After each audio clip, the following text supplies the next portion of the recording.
আসসালামু আলাইকুম। ওয়ালাইকুম সালাম। নাজমুলের বাড়িতে কবে আসলেন? এই তো কালকে এসি, ধান টান পাকে গেছে, কাটার লাগে আইলাম। আরে ভাই আইসা একরে লাগিয়ে পড়ছেন ধান কাটা। ধান কাটার কাজের লোক পাওয়া যায় না। আরে কাজের লোক নাই দেখে নিজে লাগিয়ে পড়ছেন। কাজের লোক পাই না, নিজেই লাগিয়ে গেছি। উনি তো অনেক জমি এলাকার তারবেন। দেখি কতটুকু করা যা। হ্যাঁ দেখি কতটুকু করা যা।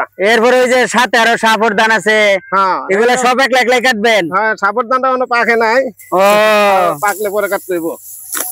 অনেক ধান, অনেক জমি, সব পাকনা জমি। সব একলা একলাই কাটবেন?